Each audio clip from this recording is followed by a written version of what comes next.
Hey everyone, I want to do a quick race recap on the Vero Beach Octopus Ultra and just give my thoughts on the race right away, just so you know. I'm going to be including a lot of footage from the course during this, so it's not going to just be some idiot sitting here rambling. It's going to be some idiot sitting here rambling, plus giving you a look at some of that course footage that I took over the 27 hours and 5 minutes it took for me to finish the race. I was trying to figure out where to start with this race recap, and there is really only one place to start, and that's to give a big shout out to my buddy Shay and his crewman Tyler.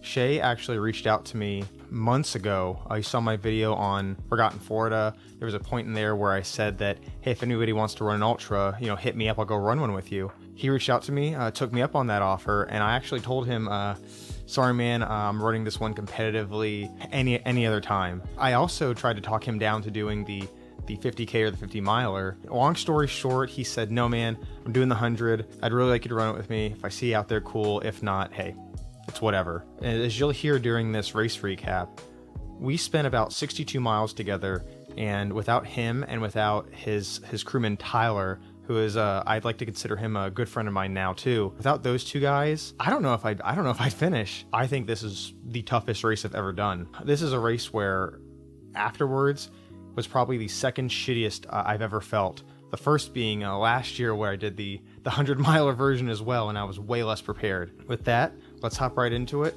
Let's talk about Arm 1. Arm 1 last year, I mentioned in my pre-race video, I was doing 8.5 minute miles on the beach, and I was telling everyone, yeah, run the beach. It's gonna be easy. That's where you make up some good time before the sun comes up. People are probably cursing me right now because it was high tide this year, and additionally I heard some hurricanes came through and messed up the sand a little bit. So we were actually running through some very loose sand. I was doing 10-minute 40-second miles. I was looking down and checking because I felt like I was pushing the pace harder than last year, but I was going way slower. So right away it was much harder. Off the beach, I started walking way earlier. It was nice. I just let everyone go. They ran off, and I didn't even concern myself. Going down A1A, that was really nice too, because there was a lot of shade. Going through the Captain Forrester's hammock preserve, there was shade. So while it was hot, it was still there were still areas to get out of that sun. Arm 1 was it was enjoyable. It was harder than last year. It was hotter. The sand was worse. I came in about 20, maybe 30 minutes slower than last year, so I lost some time there, but that was my plan. My plan was to start out much slower this year. Arm 1, it was really fun. I think most people really enjoyed it, which was good because my prediction came true, and Arm 2 was an absolute massacre. Arm 2 was redesigned this year. In my pre-race videos, I tried to warn everybody that it was gonna be tough. It's gonna be really tough this year. Standing water, very hot, you're in an oven. As I said, prediction came true, and it was way worse than even I thought. The standing water that was supposed to be, ankle deep, I actually almost thought that the race director was messing with us to kind of, make us think it was wet when it was actually dry. The water was knee high, thigh high. It didn't smell very good. And you'd go through a sauna, then you'd get wet in this water, you'd get out of it, more sauna, more water. Then you got to the boat, went across the boat. The hole-in-the-wall island, I think last year there must have been a breeze, because this year felt way hotter than last year. At this point, I started kind of thinking about my 22-hour goal. It was about 24 miles into the race. So I was like, 22 still achievable, 24 definitely. But it was getting hot. And then once you go around that island, you're coming right back home, right back through the stuff you just went through. I gotta say, I was hotter than I've ever been in my life. And I was thanking everything that I could that I had done some sauna suit, some heat training beforehand, because while it was hot, I still felt really good. Like it was scorching out, but I thought I was handling my fluids well. I was eating, I was protecting myself from the sun. Everything was going according to the game plan. Got back to the Octobase after Arm 2, set out for Arm 3, which was a completely new arm this year, and it was kind of like 2, like Arm 2. I knew it was going to be tough, but man, it was tough. Going out, we did 3 loops around this sandy, sand dune-ish area. That was the first time in the race where I started not drinking a lot of water, started feeling like I was gonna barf, just not feeling good. never doubted I was going to finish, but just really starting to feel it. Yeah, Mike Brown, Mikey B, he was out there, and without him with a cooler with ice, and Victoria, who was my coach Chris, who was his crew person, without her out there with some ice helping me out, that would have been very damn near impossible to do as a solo runner. I was still in good spirits, but the heat was hitting me. You could tell in everyone else's faces the heat was hitting everybody. Going out on Unruh 4. Now this is the one where you go straight down Jungle Trail and straight back. Easy. The only thing you're dealing with here is a little bit of heat, but completely dry. This is a time where you should be able to make up some speed, and this was also where I started running with Shay for the first time. I ran out on Unruh 4. He told his crew guy, oh hey, that's Mike, I want to go catch some miles with him before he takes off and keeps running. That didn't happen. The me taking off part. Met up with Shay around mile 38. Got to talking, going down Jungle Trail. At one point I was feeling overheated and barfy, so I let him go ahead. It was a nice Arm 4 this year. It was overcast, it was raining. However, right as you got to the end of Jungle Trail, that sky just, the clouds parted and it was hot. At this point, that's where I really met Tyler, his crew person, for the first time, more than just saying hi. He was at the end of Jungle Trail. I hopped on the tailgate of his truck, got some ice, hung out with him, told him how good Shay was doing, told him how good he was doing. It was his first time ever crewing, so he had no idea what to do. Shay even said he was on YouTube looking for tips on how to crew people, and whatever videos he watched, I'm gonna have him send it out to everybody because he was the ideal crew person. Everything that you could think to do, he was doing it. He was getting everything ready. He was attentive. He was taking off Shay's socks and helping him change. He wasn't pushing him too hard. He wasn't being too soft. He was always motivating him without, getting too much all up in his face and, trying to pump him up. He was doing everything that I would want for someone to do for me. You'll hear more about all the things that he did on the subsequent arms. At that point, I decided, hey, it's hot out here. I'm done having a non-dedicated crew. Up until this point, I didn't have a dedicated crew. I was just kind of leapfrogging off with some friends, getting some water when I needed to, but mostly, roughing it on my own. At this point, I knew that if I wanted to finish this race and even have a chance of hitting that sub 24, I'd have to stick with Shay. I need to mention here that this isn't me saying I needed to slow down to stick with Shay. This was me kind of saying I need to keep speeding up because he was looking good. He looked like he felt like 100%, and he was a little worried about his pace and how he was doing, but for being 50 miles into a race and just from me seeing other runners, I had no doubt he was going to finish. And I was trying not to pump him up too much, but I wanted to let him know that, hey man, you're doing everything right. And for someone who's never gone over 26 miles, you're doing better than most of the runners out here that have run 100 miles before. So anyway, back to it. So back down Jungle Trail and Unruh 4, back to the Octo Base. Nothing exciting there. Now it's starting to get a little bit more overcast. The sun's starting to go down. Unruh 5. We go out right down Jungle Trail, down to the beach. Some nice miles on the beach. A little bit of walking, a little bit of running. We each call our wives, talk to them, talk to our kids. It's real hard to do that during an ultra for me because my emotions kind of rise up. We were both feeling pretty good, so we both talked to our wives and kids, talked about, life. And just made our way down the beach, off the beach, back to the Octo Base, Arm 5. Really, nothing outstanding there to talk about, aside from the fact that it was probably the most enjoyable arm of the day, just because that sun was finally going down, it was finally getting cooler. It was cool being on that beach as the sun was starting to set, kind of knowing that, hey, we got through a whole day, and now it's time to get through the whole night, finish this thing. Back to the Octo Base after Arm 5. Again, incredible arm, which was needed because, again, referring back to my pre-race video, arms 6 and 7 are just mentally exhausting. Just for the fact that they're just such long out and backs, you're already tired. There's not much to see. Arm 6 started, and I'm already telling Shay, I'm being like, hey, this is where it starts. This is where the pain starts. And honestly, Arm 6 wasn't that bad, mostly because he was pacing me. Like, he was keeping me moving fast. Like, he wanted to run. I could tell he wanted to run, so I was trying to keep up with him and run as much as he wanted to. Doing those arms with another person was incredible. Compared to last year was miserable, and this year it was tough, but you had someone to talk to, had someone to keep pace with. I actually thought Arm 6 was pretty enjoyable, all things considered. At the very end of that one, You get down to a cemetery, turn around, and come right back. Came back on arm 6, passed a few runners, cheered them on, and got ready for arm number 7. Now, arm number 7, this is a 20-mile total route, 10 miles out, 10 miles back. Shay even mentioned, hey, this is just a Saturday long run, then we're done with this thing. In my head, I'm like, I wish it was just a Saturday long run, because as I thought, this was where it got real rough. Mentally, just looking at the miles tick down so slowly, I was still feeling extremely hot at this point. I should mention that while I was happy the sun went down, it was still hot outside. It was still humid, and every chance I got, I either had a bandana with ice or had ice in my hands, and I was just rubbing it all over my body. I was running with a bandana full of ice, and as we stopped, I just rubbed it all over myself. I constantly had ice in my hands, and that was because Tyler, the most amazing crew person, he was meeting us like every 2 miles after arm 6 and 7. He'd go down the road, park, have ice for us.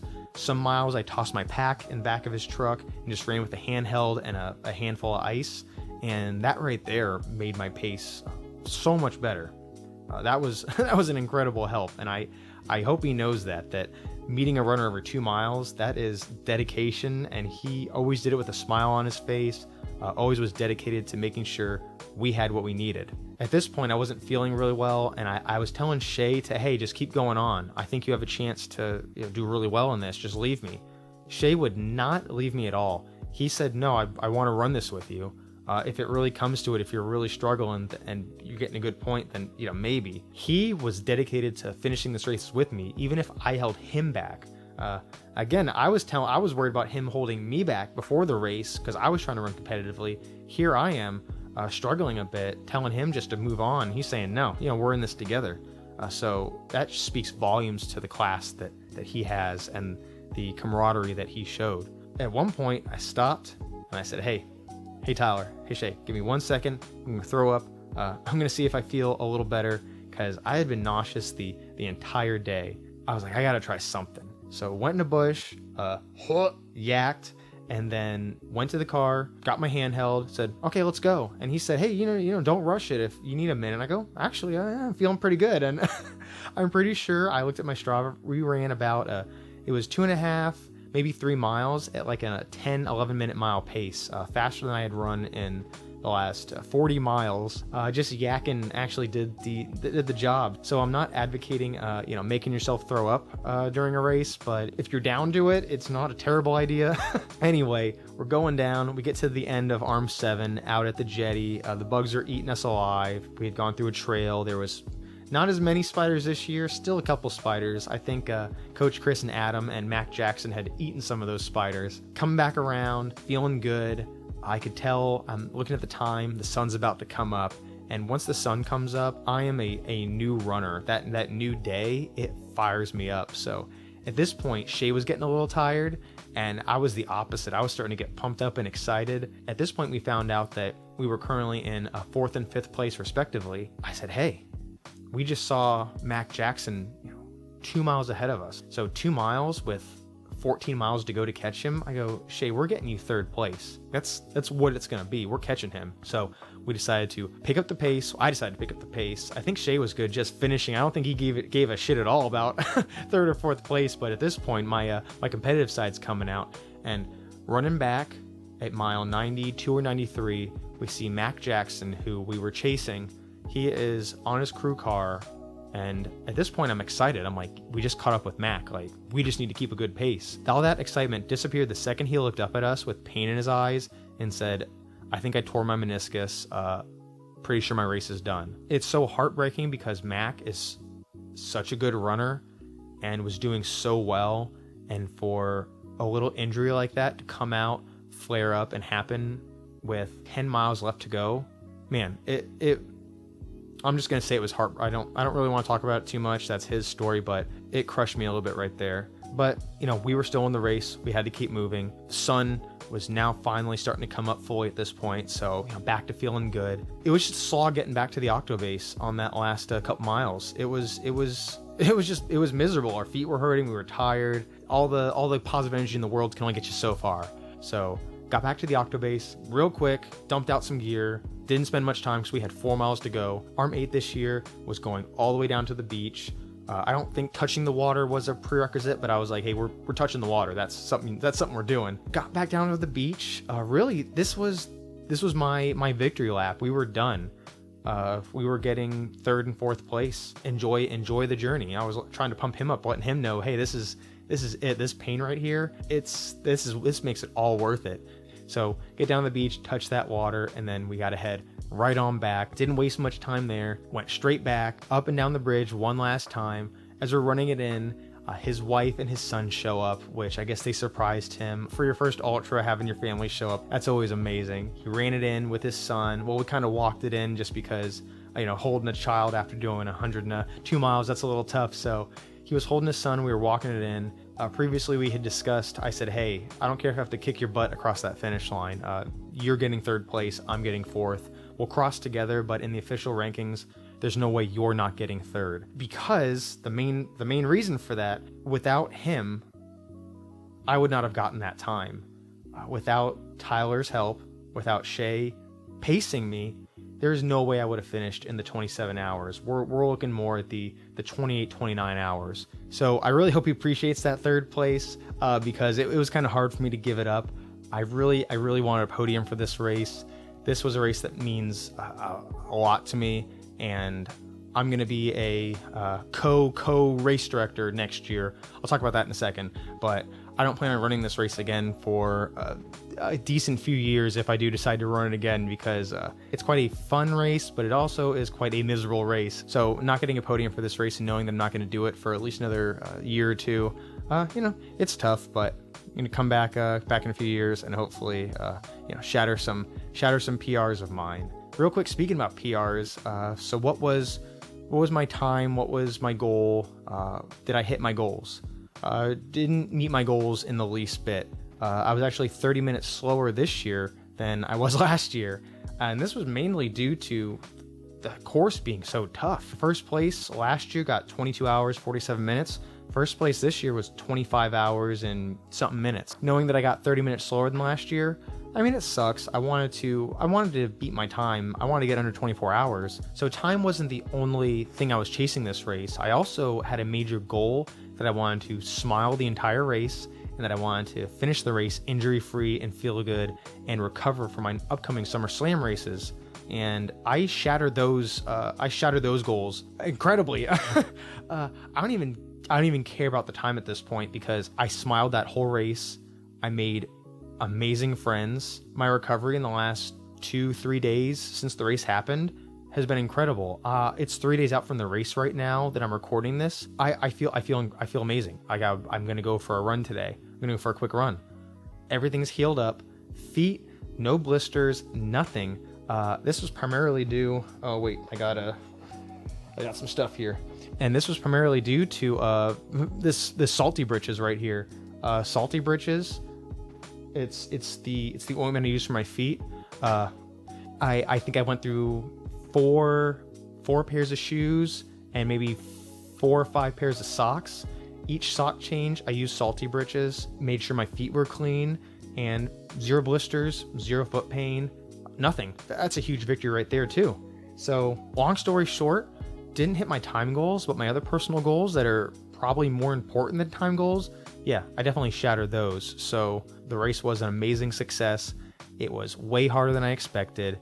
I performed way better than expected, kept a way better mental outlook. Yeah, it's just an incredible race. That's why when the co-race director, Leo, reached out to me afterwards and said, hey, Mike Straczynski, the current race director, he wants to run it next year. If he takes care of all the permits, all the BS, all the talking to the people, do you want to come out and, be the co-RD? I told him, Leo, I told you after the race, I was planning on coming out and volunteering regardless. So the fact that he wants me to be more of a part of the race, help plan some of the routes, do some of the logistics in the year leading up to the race, and then on race day, really go out there and execute. I said, pardon my French, but fuck yeah. That's exactly what I want to do. So I'll be helping not only during race day, helping runners finish this race, but also leading up to the race, I'll have a direct impact on the race day and what the race is going to be. That's such a good feeling to me, to know that I can go from running this race, a race that means so much to me personally, and now go to make it even better than it is, or attempt to make it better than it is, and to help other runners finish the race. Man, I'm just so excited. So that's the main race recap. It was incredibly tough, hardest race I've ever done. The second hardest race I think I would have to say is Cruel Jewel 100, which is actually 106 miles. It's got 32,000 feet of elevation gain and loss. That is my second hardest race I've ever done. Vero Beach Octopus Ultra, bar none, hardest race that I've ever had to complete. And lastly, I want to do a little shout out for Bigger Than the Trail. That's the organization that I'm an ambassador for. Their motto is shining light on mental health. They bring awareness to mental health issues. Some of my videos talk more about it. I'm not going to go too into detail on it here, but I am trying to raise money during this Summer Slam series to benefit them. I think I'm going to do a Facebook fundraiser. For that Facebook fundraiser, I'm going to put it down in the comments below. If you don't have Facebook, you don't want to go through Facebook, I suggest you go straight to their site, bttt.run. Donate directly through them. Honestly, I don't care if you donate through me or through them. I don't get anything if you donate through me. I don't get any kickbacks. It's a charity, so I just care that the money is going to the organization, then from the organization to funding counseling for people in need that can't necessarily afford it or can't access it right now. I'll put a link in the description to my Facebook fundraiser, which will be up for a couple weeks. But again, if not, go to the website, donate there. If you don't have any money to donate, if you don't want to donate, hey, that's fine. What I do ask is that you be a good friend, be a good neighbor, be a good person. Ask your friends how they're doing. Ask your coworker that looks down how they're doing. Strike up a conversation. You don't need to give money to raise awareness for mental health. You just need to talk about it. If you listen to my Miles with Marty podcast, I talk about how I'm very open with my past depression, my past alcoholism, and at work, I'm very open with it too. I've had some coworkers come up to me privately and, hey, mind if we talk for a second? And they kind of lay out their personal issues, and they say, hey, it's good to know that someone else went through this or is going through this. I think it just felt good for them to talk to somebody. Not everybody wants to go to a therapist. Not everybody wants to spend money, go talk to someone for an hour, go back every week. Sometimes you just need a friend just to get something off their chest. Maybe just getting something off their chest will encourage them to go to therapy or to talk to their spouse, talk to their friends more. Just be a good friend, be open, and keep an eye on your friends, keep an eye on your coworkers. People sometimes don't like to share their feelings. I'm one of those people. Try not to be one of those people, but a lot of people don't like sharing their feelings, and it's really hard for them to do so.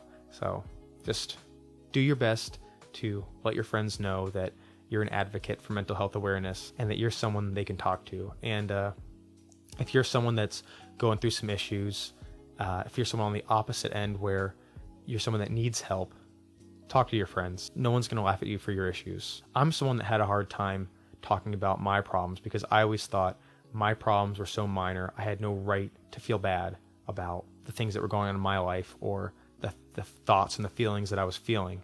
That's not true. There's no problem that's too minor to talk about. So please go talk to somebody, talk to some friends, reach out to somebody. I'm a stranger on the internet to most people, but message me through Facebook, strike up a conversation. I'll always try to be there for people. And I do these videos, I do this channel because I want to encourage people, I want to motivate people, and I want to help people. So reach out to me if you need to, but just know that there's always someone there for you. So yeah, that's what I got. I hope this race recap helped you. I hope my little monologue on Bigger Than the Trail and about mental health issues, I hope that resonated with you if you need it. Thank you all for watching this far. This is probably, I've just been kind of sitting here, just riffing. So I'm going to edit this down, add some course footage into it and see how long it is. Hopefully it's not, 2 hours long, but I don't want to take anything away from the Vero Beach Octopus Ultra, so I'll make it as long as it needs to be. And if you're someone that is really into the race or into ultra running or is following my journey and you watch the whole thing, man, thank you so much. You guys put up with a lot. I appreciate you being here. As always, get out there, do something crazy, and I can't wait to see you do something amazing.